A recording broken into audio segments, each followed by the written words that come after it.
নমস্কার। আমার গল্প থেকে গল্প চ্যানেলে আপনাদের সবাইকে স্বাগতম। আজকের গল্পটি হচ্ছে ভৈরবী। লেখক নগেন্দ্রনাথ গুপ্ত। কিসের ভিড় রে? একজন ভৈরবী এসেছে, এই বলিয়া দুইজনে ভিড় ঠেলিয়া ভিতরে প্রবেশ করিল। দুজনে বলিষ্ঠ তরুণ পুরুষ, দুজনেই কাশীর গুন্ডা। মণিকর্ণিকার ঘাটে একজন ভৈরবী আসিয়াছে, তাহাকে দেখিবার জন্যই এত ভিড়। বেলা এখনও এক প্রহর হয় নাই। গঙ্গার জলে প্রভাত সূর্যের আলো পড়িয়াছে। মাঘ মাস, শীতে কাঁপিতে কাঁপিতে লোকে স্নান করিয়া যাইতেছে। অনেকে স্নান করিয়া রৌদ্রে দাঁড়াইয়া আছে, অনেকে বিশ্বেশ্বরের দর্শনে চলিয়াছে। গুন্ডা দুইজন দুই হাতে ভিড় সরাইয়া যেদিকে ভৈরবী বসিয়াছিল সেই দিকে চলিল। ঘাটে নামিবার সিঁড়ির ধারে ভৈরবী বসিয়া আছে, মুখ গঙ্গার দিকে। চারদিক হইতে লোক ঘিরিয়াছে, কিন্তু ভৈরবীর বড় নিকটে কেহ নাই। একটু দূর হইতে দাঁড়াইয়া সকলে দেখিতেছে। আগন্তুক দুইজন সিঁড়িতে নামিয়া ভৈরবীর সম্মুখে গিয়া দাঁড়াইল, আর সকলে একটু তফাতে দাঁড়াইয়াছিল। ইহারা নিকটে গিয়া দাঁড়াইল। ইহারা ভয় অথবা সম্মান বড় জানে না, বিশেষ স্ত্রীলোক দেখিলে সম্ভ্রম করে না। ভৈরবীকে দেখিয়া ভিড়ের কারণ বুঝিতে পারিল। ভৈরবী তরুণী, অপূর্ব সুন্দরী, মাথায় জটা। জটি পরিবার পূর্বে বোধ হয় সে কেশরাশি বড় সুন্দর ছিল। বোধ হয় সে চুলের মাঝখানে মুখখানি বড় শোভা পাইত।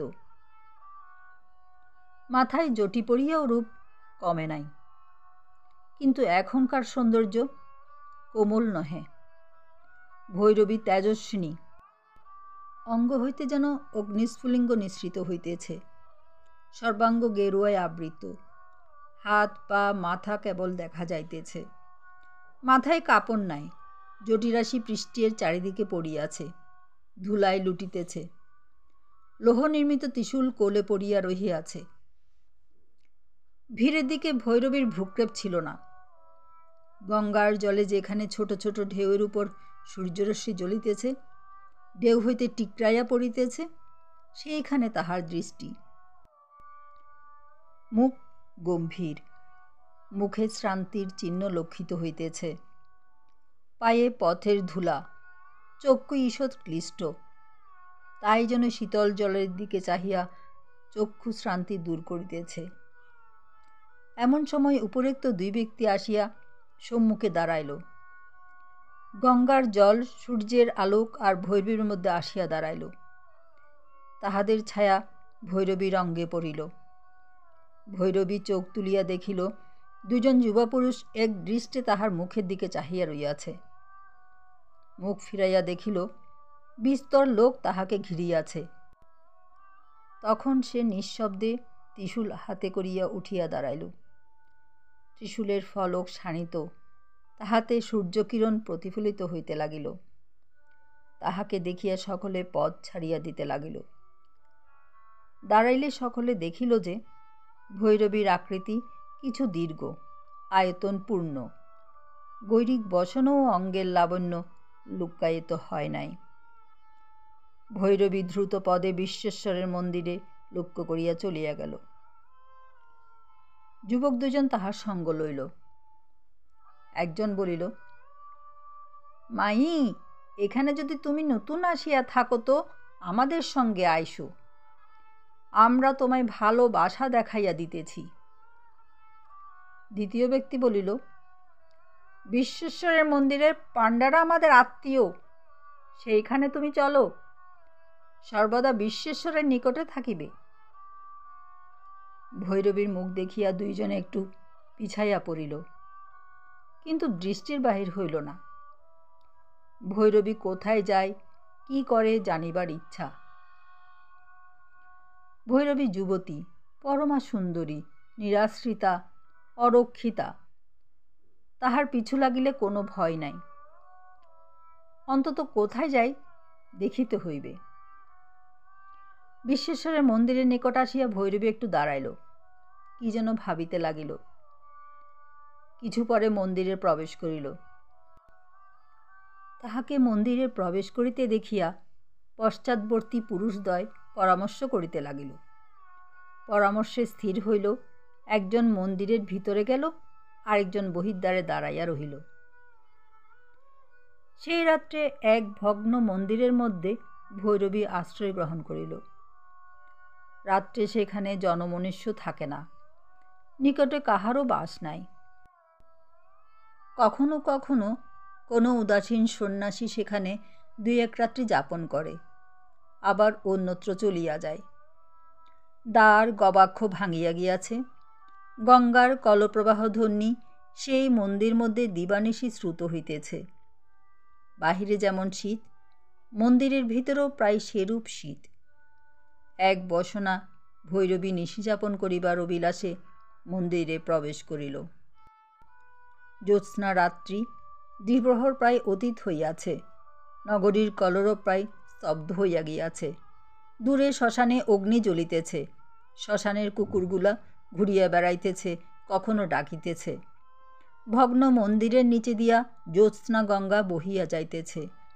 হিমে জ্যোৎস্নায় আলোক অস্পষ্ট, অতিশয় শীতল পবন বহিতেছে। এমন সময় 2 ব্যক্তি প্রচ্ছন্ন গতিতে সেই ভগ্ন মন্দিরে প্রবেশ করিল। ভৈরবী শুইয়াছিল, নিদ্রা যায় নাই, পদশব্দে উঠিয়া বসিল।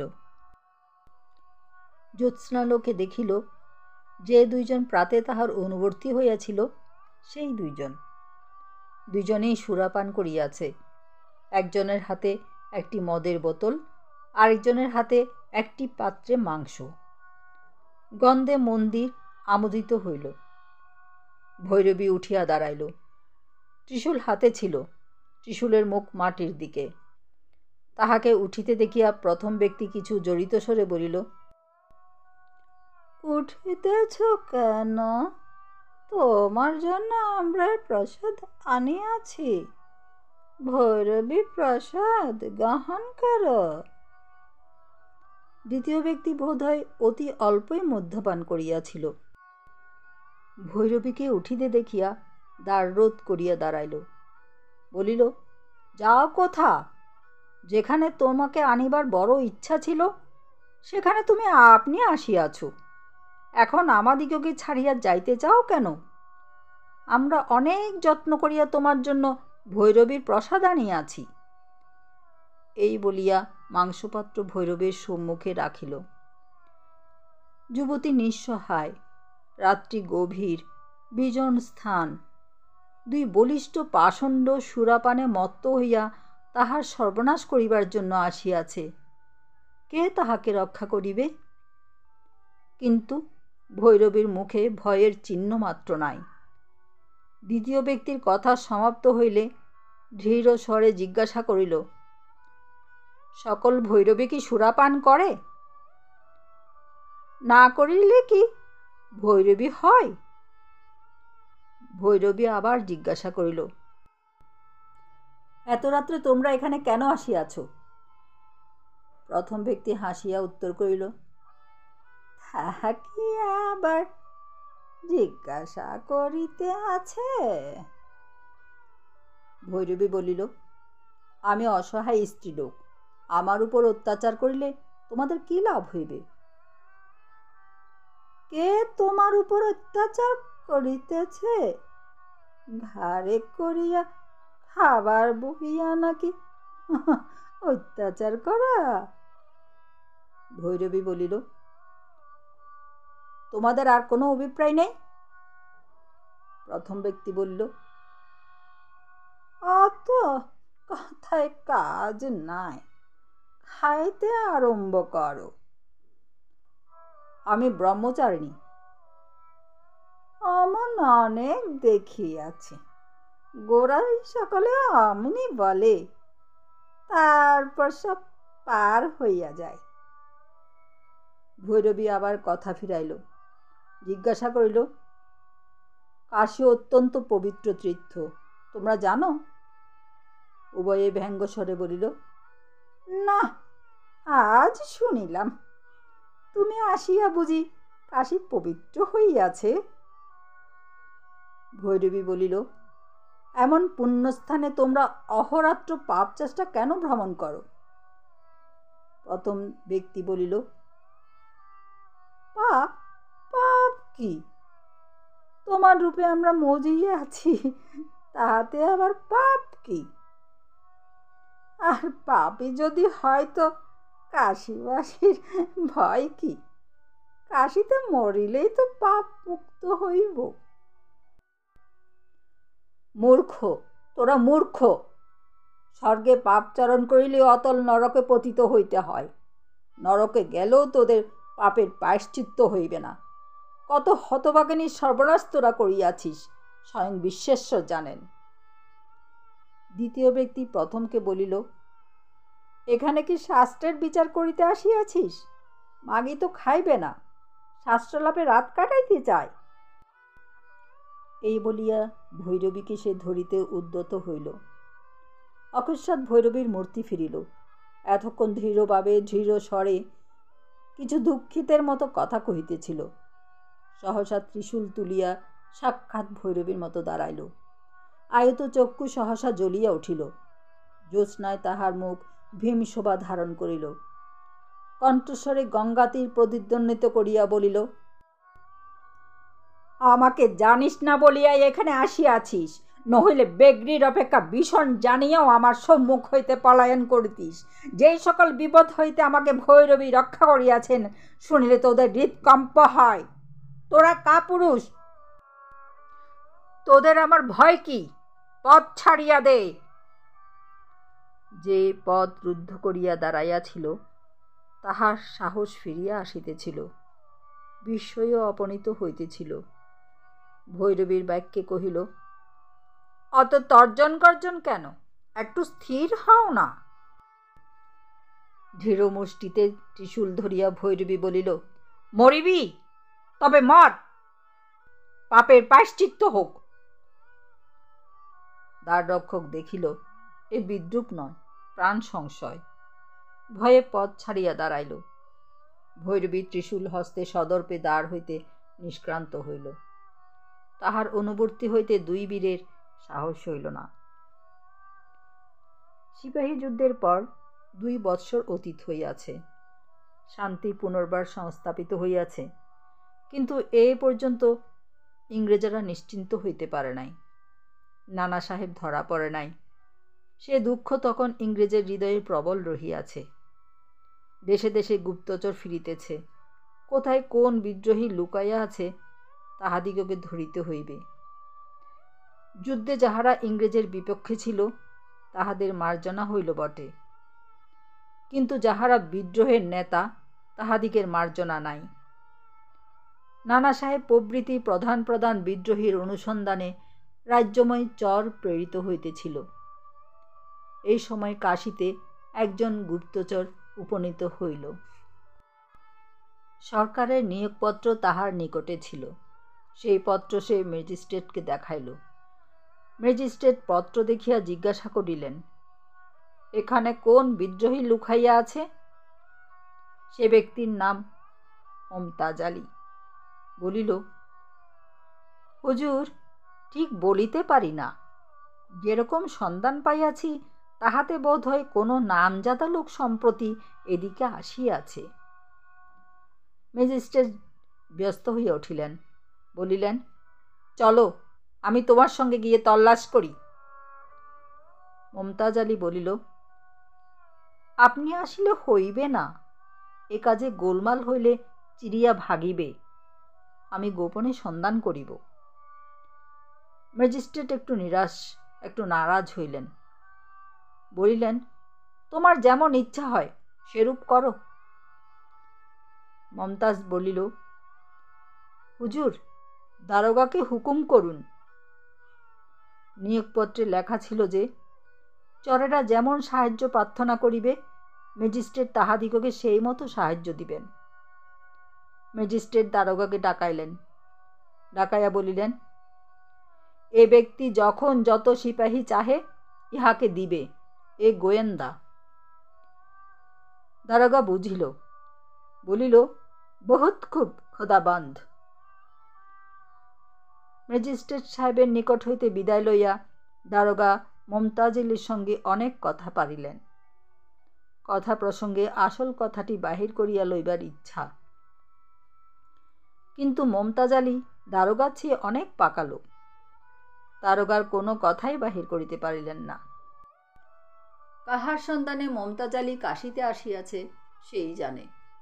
দারোগা জিজ্ঞাসা করায় মমতাজ আলী বলিল, এখন কোনো সাহায্যের আবশ্যক নাই, যখন প্রয়োজন হইবে যেই কয়জন লোক আবশ্যক হয় চাহিয়া লইব। এই বলিয়া সে নিজের বাসায় চলিয়া গেল। বাসায় গিয়া মমতাজ আলী বেশ পরিবর্তন করিল। মুসলমানের বেশ পরিত্যাগ করিয়া সন্ন্যাসীর বেশ ধারণ করিল। বৈকালে বিশ্বেশ্বর দর্শনে চলিল। পথে কেহ সম্ভাষণ করিলে বলে, জয় বিশ্বেশ্বরের জয়। কোনো মতে চিনিবার উপায় নাই যে লোকটি কোনো কালে মুসলমান ছিল। কথাবার্তা ভাবভঙ্গি সমুদয় উদাসীন সন্ন্যাসীর মতো। যেদিকে বড় বেশি লোক সেদিকে গিয়া দাঁড়ায়। লোকে কি কথাবার্তা কহিতেছে তাহাই শুনিবার ইচ্ছা। মন্দিরের ভিতরে প্রবেশ না করিয়া এদিক ওদিক ভ্রমণ করিতে লাগিল। প্রায় অন্ধকার হইয়া গিয়াছে। কয়েকজন যুবক এক জায়গায় দাঁড়াইয়া অত্যন্ত ব্যগ্রভাবে কথাবার্তা কহিতেছে। কপট সন্ন্যাসী সেই দিকে গেল। একজন বলিতেছে, সেই অবধি কি আর আসে না? আরেকজন বলিল, কই দেখতে তো পাইনে। তৃতীয় ব্যক্তি বলিল, আহ, অমন সুন্দরী হাত ছাড়া করিতে আছে, এখানে আসিয়া আবার পালাইল, দেখ তোদের। চতুর্থ বলিল, না না, পালাই নাই, এখানে কোথাও আছে, খুঁজিলে আবার পাওয়া যাইবে। দ্বিতীয় ব্যক্তি বলিল, তাহার পিছু না লাগাই ভালো, সে ছুরি বড় ভয়ানক। তৃতীয় ব্যক্তি অত্যন্ত ঘৃণা সহিত বলিল, গঙ্গা কাছে আছে, ডুবিয়া মর, একটা স্ত্রীলোককে এত ভয়, তুই আবার মেয়ে মানুষের মর্ম জানিস? দ্বিতীয় ব্যক্তি কিছু গরম হইয়া বলিল, তুই একবার পড়িস তার পাল্লাই, তো টের পাস, জব ঝাঁক তবে বেরোয়। তৃতীয় ব্যক্তি বলিল, তুই আর কথা কোস নে, গোপ কামায়া মেয়ে মানুষের সঙ্গে থাকবে। এরূপ কিছুক্ষণ কথাবার্তার পর তাহারা আপন আপন পথে গেল। দুইজন একত্রে এক পথে চলিল। ইহাদের মধ্যে দ্বিতীয় বক্তা ছিল। মমতাজ আলী সেই ব্যক্তিকে লক্ষ্য করিয়া তাহাদের সঙ্গে চলিল। কয়েক পথ গিয়া তাহাদের সঙ্গে জুটিল। জিজ্ঞাসা করিল, তোমরা কি কথাবার্তা কহিতেছিলে? দুইজনই অত্যন্ত বিস্মিত হইয়া সন্ন্যাসীর দিকে ফিরিয়া চাহিল। তখন বেশ অন্ধকার হইয়াছে। পথের অস্পষ্ট আলোকে দেখিল সন্ন্যাসী দীর্ঘকায়, মুখে একটু হাসি। প্রথম ব্যক্তি একটু রুষ্টভাবে বলিল, আমাদের কথায় তোমার কাজ কি? আমাদের কাছে ভণ্ডামি করিও না, অনেক বেটাবেটিকে আমরা শিক্ষা দিয়াছি। দ্বিতীয় ব্যক্তি কহিল, বোধ হয় তুমি আমাদের কথা শুনিয়া থাকিবে। কি সন্ন্যাসী ঠাকুর, তোমার যে বড় রসিক দেখিতেছি। আমরা মেয়ে মানুষের কথাবার্তা কই, তোমার শুনিয়া কি হইবে? এই বলিয়া সে হাসিতে লাগিল। সন্ন্যাসীর মুখে পূর্বের মতো একটু হাসি লাগিয়াছিল। বলিল, আমায় বলো না, আমি তোমাদের সাহায্য করিতে পারি। প্রথম ব্যক্তি বলিল, মন্ত্র জানো নাকি? সন্ন্যাসী বলিল, মন্ত্রও জানি, অন্য উপায়ও জানি। বাবাজি, ভাগ বসাইবে না তো? মেয়ে মানুষটিকে পাওয়া গেলে তাহাকে লইয়া সরি পড়িবে না তো? মহাভারত, তোমাদের কথাবার্তায় বোধ হইতেছে আমি সেই বহির্বিকে কোথাও দেখিয়াছি। তাহার মুখে তোমরা কোনো চিহ্ন দেখিয়াছ? দুইজনে উত্তর করিল, দেখিয়াছি দেখিয়াছি, তাহার চিবুকের নিচে একটা কালো তিল আছে। তবে সেই কে? একজন বৈষ্ণবী, যাহার সঙ্গে ছিল সে তাহাকে মথুরার পথে ছাড়িয়া আর এক মাগীর সঙ্গে পালাইয়াছে, তাই রাগ করিয়া ভৈরবী সাজিয়া এখানে আসিয়াছে। প্রথম ব্যক্তি বলিল, তবে এত তেজ কেন? আমাদের খুন করিয়া ফেলিয়াছিল আর কি। বৈষ্ণবী আবার এখন সতী? সন্ন্যাসী বলিল, সতী নয়, পুরুষ জাতির উপর রাগ হইয়াছে, কিছুদিন পরে ঠান্ডা হইয়া যাইবে। এইবার দেখিতে পাইলেই তোমাদের অভিপ্রায় সিদ্ধ হইবে।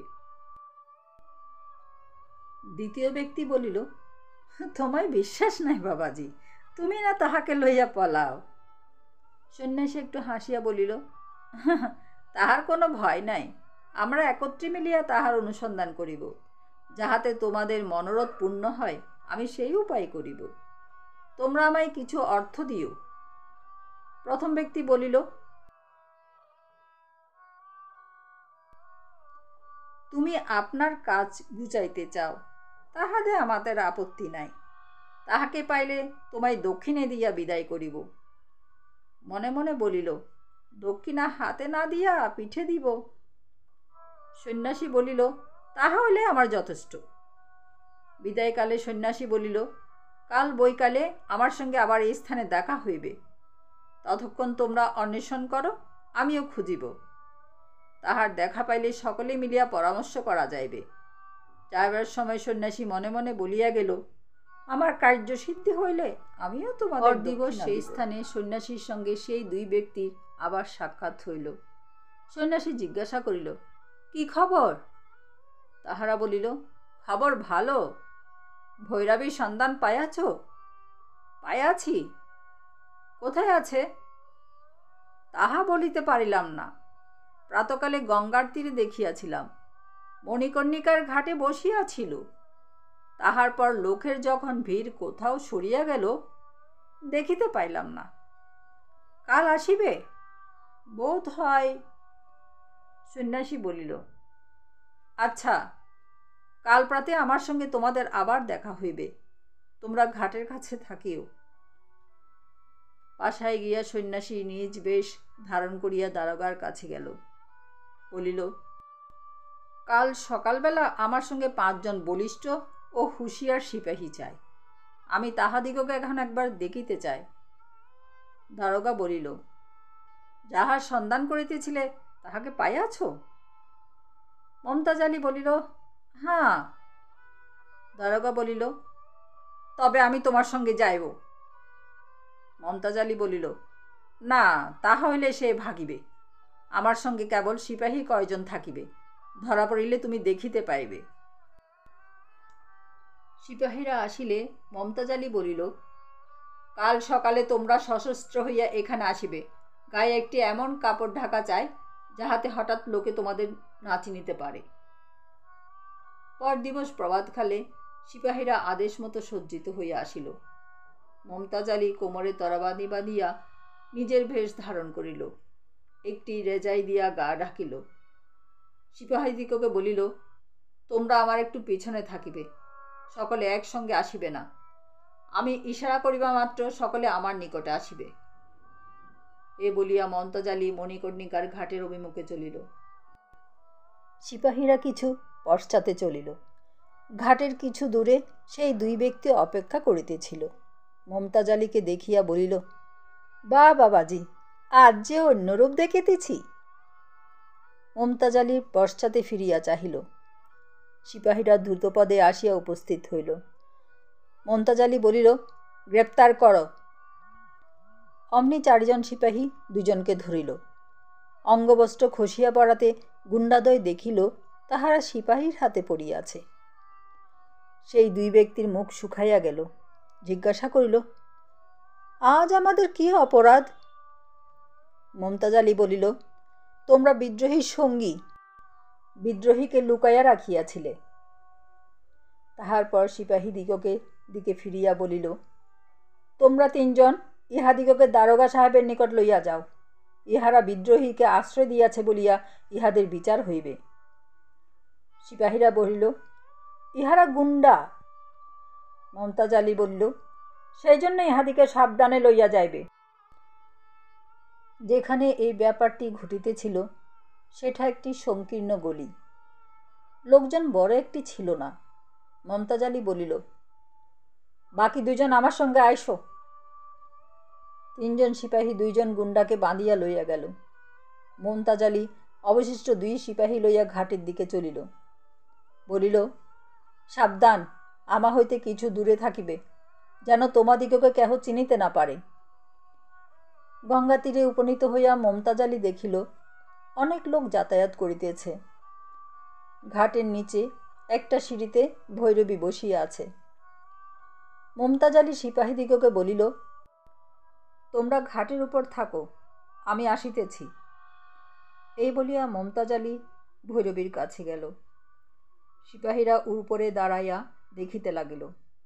একজন ব্যঙ্গ করিয়া কহিল, এই বুঝি বিদ্রোহী, ইহাকেই বুঝি গ্রেপ্তার করিতে হইবে? তাহা হইলে আমি একা গ্রেপ্তার করিতে রাজি। তাহার সঙ্গী কহিল, বোধ হয় কিছু জিজ্ঞাসা করিতেছে, হয়তো মাগে কিছু খবর দিতে পারিবে। মমতাজ আলী ভৈরবীর নিকটে গিয়া মৃদুস্বরে জিজ্ঞাসা করিল, আমায় চিনিতে পারো? ভৈরবী ফিরিয়া চাহিয়া একটু চমকিয়া উঠিল। একটু আশ্চর্য হইয়া বলিল, মমতাজ আলী, তুমি এখানে? মমতাজ আলী ঈষৎ হাসিয়া কহিল, তাহাতে আর আশ্চর্য কি? তুমি যে এখানে আসিয়াছ, তোমার বড় সাহস। ভৈরবী কিছু ক্লান্ত স্বরে কহিল, আর কোথা যাইব? মমতাজ আলী বলিল, আমি কেন আসিয়াছি জানো? প্রতিশোধের জন্য। মমতাজ আলী বলিল, আমাকে সেরূপ অপমান করিয়া ভালো করো নাই। ভৈরবী ভ্রুকুঞ্চিত করিল, বলিল, আমার পিতার দাস হইয়া তুমি আমার প্রণয়াকাঙ্ক্ষী হইয়াছিলে, সেই জন্য শিক্ষা দিয়াছিলাম। মমতাজ আলী বলিল, তোমার প্রতি সরকারের হুকুম জানো? ভৈরবী বলিল, ধরিতে পারিলে ফাঁসি। তুমি ধরাইয়া দিতে আসিয়াছ?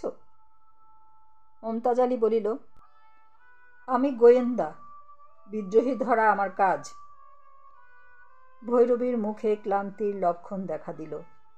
গঙ্গাজলে ক্ষুদ্র তরঙ্গমালার উপর প্রভাত সূর্যের আলোক হিল্লোড়িত হইতেছিল। ভৈরবী জলের দিকে চাহিয়া কহিল, আমি বসিয়া আছি, তুমি লোকজন লইয়া আসিয়া ধরিয়া লইয়া চলো। মমতাজ আলী ক্ষুধিত লোচনে ভৈরবীর মুখ দেখিতেছিল। কহিল, ধরা পড়িলে ফাঁসি হইবে না, যাবজ্জীবন কারাদণ্ড হইবে। তুমি যেমন সুন্দরী, কারাগারে কি তোমার ধর্মরক্ষা হইবে? ভৈরবী মমতাজ আলীর দিকে চাহিল, কহিল, আজ পর্যন্ত কেহ আমার অঙ্গ স্পর্শ করিয়াছে? মমতাজ আলী কিছু বিরক্তির সহিত কহিল, যেখানে তোমার ক্ষমতা সেখানে তোমার কোনো ভয় ছিল না। শত্রুর হাতে পড়লে কে তোমাকে রক্ষা করিবে? আমি যদি তোমাকে না ধরাইয়া দিই তো আর কেহ তোমাকে ধরাইয়া দিবে? ভৈরবী কহিল, তুমি কি অভিপ্রায়ে আমার কাছে আসিয়াছ? মমতাজ আলী কহিল, চারিদিকে অনেক লোক দাঁড়াইয়া আছে, অনেকে আমাদিগকে লক্ষ্য করিতেছে, মনে মনে সন্দেহ করিতে পারে। তুমি আমার সঙ্গে আইসো, তোমার কোনো ভয় নাই, ইংরেজরা তোমায় কখনো ধরিতে পারিবে না। ভৈরবী কহিল, তোমার সঙ্গে কি নিকা হইবে নাকি? মমতাজ আলী কহিল, তুমি যাহা বলো তাহাই হইবে। এখন বিলম্ব করিও না, আমার সঙ্গে উঠিয়া আইসো। যদি না যাই? মমতাজ আলী পূর্বাপেক্ষা মৃদুস্বরে কহিল, তাহা হইলে বিদ্রোহী বলিয়া গ্রেপ্তার করিয়া লইয়া যাইব। ভৈরবী সন্দেহের চোখে দেখিল এবং জিজ্ঞাসা করিল, একা? না, সঙ্গে 2 জন সিপাহী আছে। তাহাদিগকে ডাকো। তুমি আমার সঙ্গে পলায়ন করিবে না? না। মমতাজ আলী সিপাহীদিগকে সংকেত করিল। তাহারা সিঁড়ি নামিতে লাগিল। ভৈরবী বিদ্যুতের মতো উঠিয়া দাঁড়াইল। হাতের ত্রিশূল তুলিয়া মমতাজ আলীর সম্মুখীন হইয়া দাঁড়াইল। মমতাজ আলী ভীত হইয়া একটু পশ্চাতে সরিয়া দাঁড়াইল। ভৈরবী বেগে ত্রিশূল আপনার হৃদয়ে বিদ্ধ করিল। চারিদিক হইতে লোক ভাঙ্গিয়া পড়িল। মমতাজ আলী দ্রুত ভৈরবীর নিকটে গেল। ত্রিশূল একেবারে হৃৎপিণ্ড বিদ্ধ করিয়াছিল। শনিতে সূক্ষ্ম ধারা বহিয়া গঙ্গা সলিলে মিশাইতে লাগিল। সূর্যের কিরণ ভৈরবীর মুখে পড়িতেছিল। ত্রিশূল বক্ষে বিঁধিয়া ভৈরবী একেবারে জলের ধারে পড়িয়াছিল। চঞ্চল জলতরঙ্গ তাহার মুখে আঘাত করিতে লাগিল। চারিদিক হইতে লোক ভাঙিয়া পড়িল। সকলে জিজ্ঞাসা করিতে লাগিল, কি হইল, কি হইল, এ কে? মমতাজ আলী অবনত মস্তকে ভৈরবীর মৃতদেহ নিরীক্ষণ করিতেছিল। কহিল, রানী চন্দা। আজমগড়ে ইংরেজের সঙ্গে যে বড় লড়াই করিয়াছিল? মমতাজ আলী সংক্ষেপে নিরস্বরে কহিল, হ্যাঁ, সেই। ভৈরবীর গল্প শেষ। ভারতের সেই তেজস্বিনী নারীরা, যারা নিজেদের সম্মান ও মাতৃভূমির মর্যাদার জন্য নিজের জীবনকেও তুচ্ছ করেছিলেন, যারা অপমানের বদলে বেছে নিয়েছিলেন আত্মহননের পথ, তাদের সাহস, ত্যাগ, অমর দীপ্তি আমাদের ইতিহাসের আকাশে চির অবিনশ্বর। তাদের প্রণাম জানাই।